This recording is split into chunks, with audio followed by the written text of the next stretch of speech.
नमस्कार किसान भाइयों, आपका एक बार फिर से स्वागत है आपके अपने पसंदीदा YouTube चैनल सिंह फार्मिंग पर। किसान भाइयों, आज की इस वीडियो में हम बात करेंगे मक्का की फसल की पैदावार को बढ़ाने के बारे में।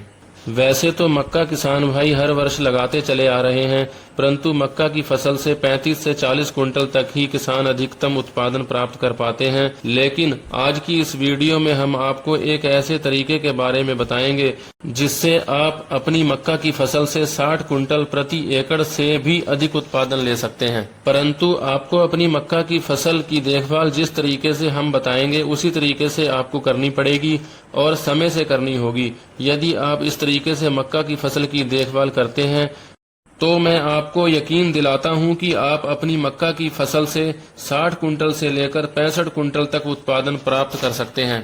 इसके बारे में हम आपको वीडियो के माध्यम से पूरी जानकारी देंगे कि आप किन प्रयोगों को करके अपनी फसल का उत्पादन बढ़ा सकते हैं। तो किसान साथियों, अब हम आपको बताते हैं कि मक्का के उत्पादन को बढ़ाने के लिए किन किन प्रयोगों को करके, किन किन खादों को कब कब कितनी मात्रा में डालकर आप अपनी फसलों का उत्पादन किस प्रकार से बढ़ा सकते हैं, व साथ ही साथ कौन कौन सी स्प्रे हैं जो फसलों में करनी चाहिए जिससे फसल का उत्पादन बढ़ाया जा सके, व कीट पतंगों से फसल की रक्षा की जा सके। मक्का की बुआई के समय आपको कौन सी खादों का इस्तेमाल करना चाहिए, कितना मक्का का बीज एक एकड़ के लिए पर्याप्त रहता है।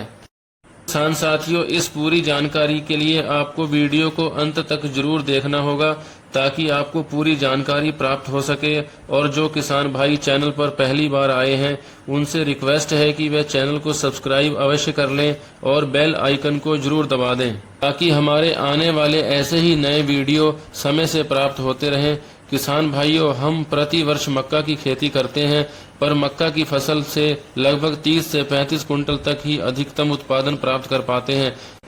परंतु आज की इस वीडियो को आप ध्यान से देखें। जिस प्रकार से हम आपको बताएंगे उस प्रकार से अगर आप मक्का की खेती करते हैं तो सबसे पहले किसान भाइयों मैं आपको जानकारी देना चाहूँगा, जब भी आप मक्का की फसल की बुआई करें तो यदि आपके पास उपलब्ध हो या कहीं से मिल सके तो उस समय आप अपने खेत में गोबर की सड़ी हुई खाद जरूर डालें, क्योंकि मक्का की फसल ऐसी फसल होती है जो आपको बता देती है कि आपकी जमीन में कितनी ताकत है।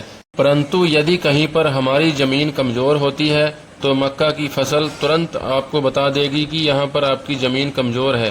तो किसान भाइयों, आप इस पॉइंट का जरूर ध्यान रखें। मक्का की बुआई करने से पहले अपने खेत में गोबर की सड़ी हुई खाद अवश्य डाल दें। दूसरा किसान भाइयों, जब आप मक्का की फसल की बुआई करें तो उस समय आपको एक एकड़ में लगभग 40 से 42 हजार बीजों की बुआई करनी चाहिए। यदि हम इन बीजों को बोने की बात करें तो 8 इंची पौधे से पौधे की दूरी रखनी चाहिए व लाइन से लाइन या बेड से बेड की दूरी 18 इंची रखनी चाहिए।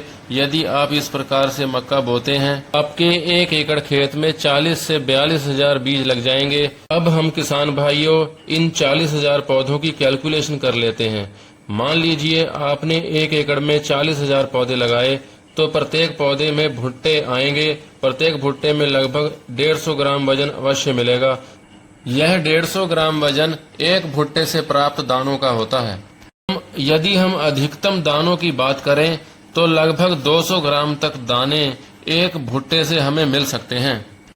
परंतु आज की इस वीडियो में हम प्रत्येक भुट्टे से प्राप्त 150 ग्राम दानों के वजन को ही मानकर इसकी कैलकुलेशन करेंगे। किसान भाइयों, इन 150 ग्राम दानों को अब हम 40 हजार बीजों से कैलकुलेट कर देंगे। इनको कैलकुलेट करने पर हमें 6000 किलो वजन प्राप्त होता है। अब हम 6000 किलो को कुंटल में कन्वर्ट कर लेते हैं तो यह 60 कुंटल प्रति एकड़ के हिसाब से बैठ जाता है।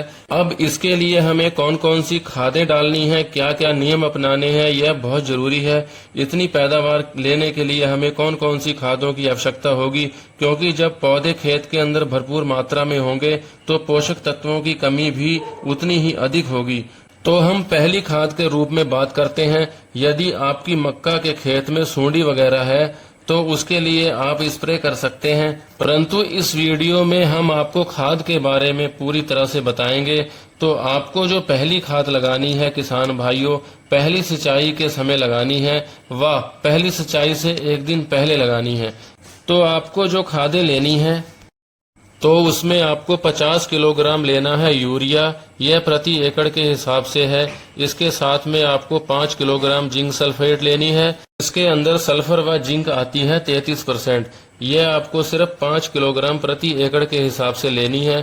तीसरा, इसमें आपको ऐड करना है सॉइल एप्लीकेशन के रूप में कैल्शियम का प्रयोग करना है। इसे 25 किलोग्राम प्रति एकड़ के हिसाब से लेना है। अब इन सभी को यूरिया के साथ मिक्स कर लेना है। मक्का के खेत में एक समान नालियों में या कुंडों में इसको डाल देना है। तत्पश्चात खेत की हल्की सिंचाई कर देनी है।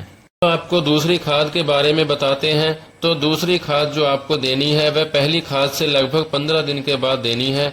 इस खाद में हमें लेना है 70 किलोग्राम यूरिया प्रति एकड़ के हिसाब से। इसमें हमें ऐड करना है 1 kilogram humic acid powder form में।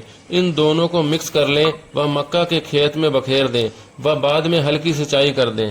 अब देखेंगे कि आपकी जो मक्का की फसल है उसमें पौधे तंदुरुस्त व एक समान दिखाई देंगे। पौधे मोटे, हरे भरे व स्वस्थ होंगे। अब किसान भाइयों, मक्का में हमें तीसरी खाद डालनी है। तीसरी खाद हमें उस अवस्था में डालनी है जब मक्का में भुट्टे आने लग जाएं।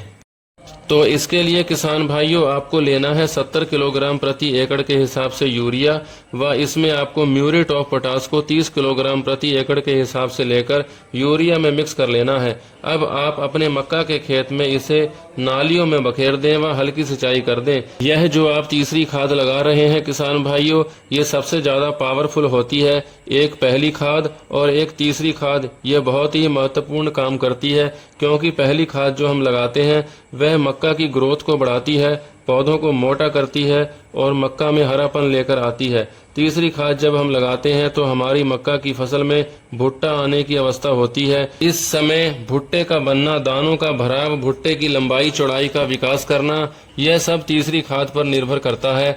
और जब हम इसके अंदर पोटाश डालेंगे तो हमारे भुट्टे में दाने मोटे आएंगे, भुट्टे लंबे होंगे और दाने भरपूर मात्रा में भरेंगे। तो आप इस प्रकार से मक्का की खेती कर सकते हैं। खाद का शेड्यूल इस प्रकार से सेट कर सकते हैं। यदि आप इन सभी बातों का ध्यान रखते हैं और इस प्रकार से खाद लगाते हैं तो आप 60 क्विंटल से 65 क्विंटल तक मक्का का उत्पादन अवश्य प्राप्त करने में कामयाब होंगे। किसान साथियों, आज की वीडियो में इतना ही। अगर आपको हमारे द्वारा दी गई सभी जानकारियां अच्छी लगती हों तो आप वीडियो को लाइक, सिंह फार्मिंग चैनल को सब्सक्राइब व वीडियो को शेयर भी अवश्य करें, ताकि और भी लोगों तक हमारी वीडियो पहुंच सके। इसके साथ ही आपसे लेते हैं आज्ञा। नई फसल पर नई वीडियो लेकर फिर से उपस्थित होंगे। तब तक के लिए दीजिए आज्ञा। धन्यवाद किसान भाइयों। जय जवान, जय किसान।